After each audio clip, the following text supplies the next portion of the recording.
Karong adlaw kay Bernis man, so atong sundo na tong anak no kay atong pamerindahon. Basig makaingon sila nga wala na klase, dili ko mohatag, dili ta ingana.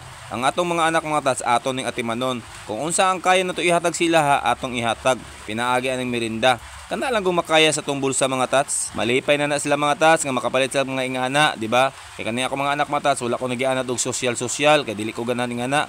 Kay nga naman basi maabot ang panahon, naasli pangayoon nya dili na to mahatag kay social lagi, maulawan ta sa mga tao. Mga tats, pasensya na mo sa tong voice over ha, kay saba kay ang palibot kay kusog kaayo ang ulan.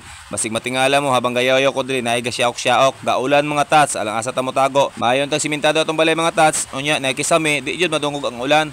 Mo nang gidako na lang ako kung tingog. Ay pila ni? Kanito.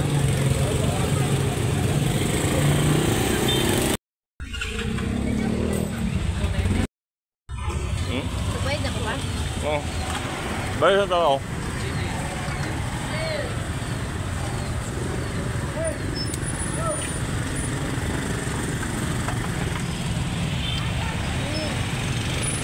Onya, balik ta dito sa atong istoryan ganyan pati sa atong mga anak no. Sa mga minyo lang na mga anak ha.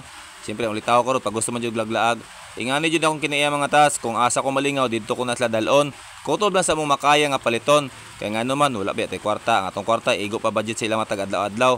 So atong gihimo diha murag gidugangan pa nato gisa kabuksagin kay medyo lami jud kaayo. Mo na mga tas, ang akong kinaiya sa akong mga anak, ako jud na silang ginatarong or ginarespito or ginahatag ang gusto nga ilang pangayoon. Magdepende pud sa gusto nga kaya nato paliton.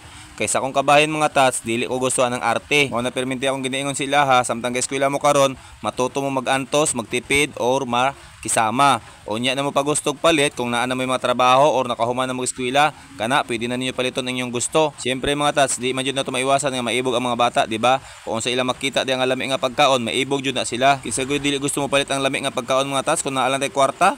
Gusto dito mo kaon og lami, di ba? Unsa ka man atong kwarta mga tas, dili lang kay karong adlaw na to gamiton, naapay ugma, mugasto na punta.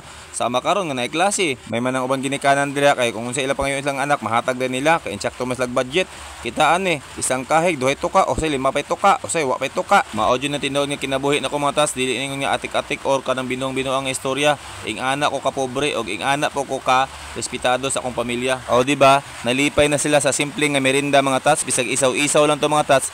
Nalipay na sila kay ako lang gitudloan nga matuto, makontinto o makisama sa inyong sarili.